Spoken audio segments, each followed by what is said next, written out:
The बाल poem.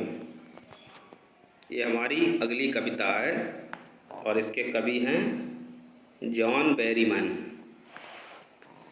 प्रस्तुत कविता में बालविंस गेंद के ऊपर एक कविता लिखी गई है और इस कविता का आशय ये समझाया गया है कि एक लड़का जो है वो गेंद खो देता है, बहुत परेशान होता है क्योंकि एक गेंद पर ज़्यादा खर्च नहीं होता है और ना ही दूसरी गेंद को खरीदना मुश्किल होता है। फिर भी लड़का इतना परेशान क्यों है? कवि कविता के माध्यम से ये समझाना चाहता है कि वास्तव में क्या खो गया है और लड़के को कुछ खोने के अनुभव से क्या सीखना है। What is the boy now who has lost his ball? उस लड़के को क्या हो गया है जिसकी गेंद खो गई है। What is he to do? I saw it go merrily bouncing down the street and then merrily over there it is in the water।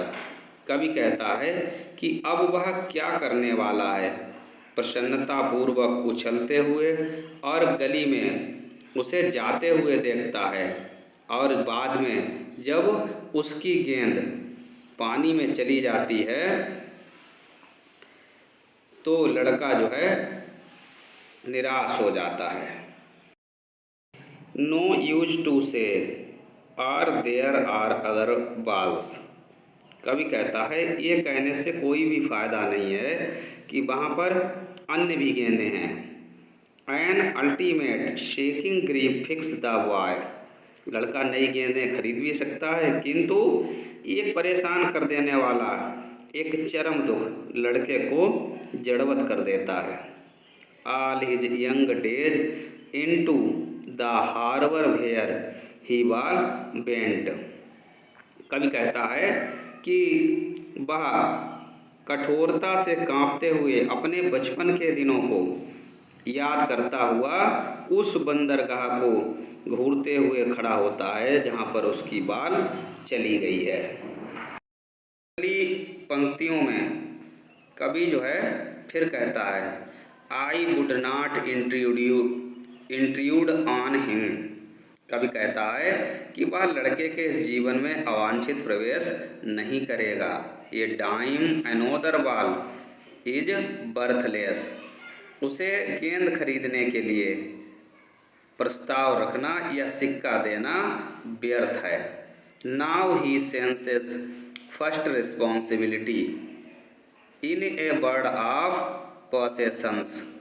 कवि कहता है कि वह भौतिक संसार में प्रथम उत्तरदायित्व का अनुभव करता है।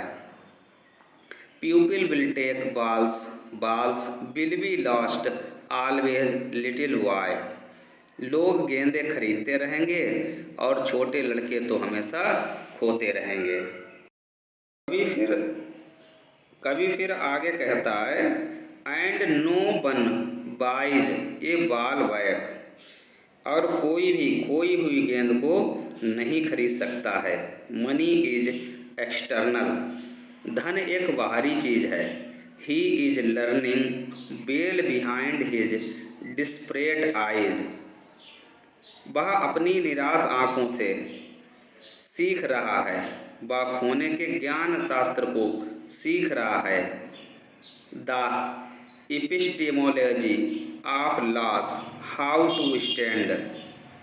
इन सारी चीज़ों का सामना कैसे किया जाए वह सीख रहा है कि उस स्थिति का सामना किस प्रकार किया जाए जो प्रत्येक व्यक्ति के सामने एक दिन आनी ही है। Knowing what every man must one day know. कि वह चीज़ जो कि प्रत्येक व्यक्ति के सामने आनी ही है। And most know many days how to stand up. और अधिकांश लोग उस स्थिति का सामना करने में सीखने में बहुत दिन लगा देते हैं।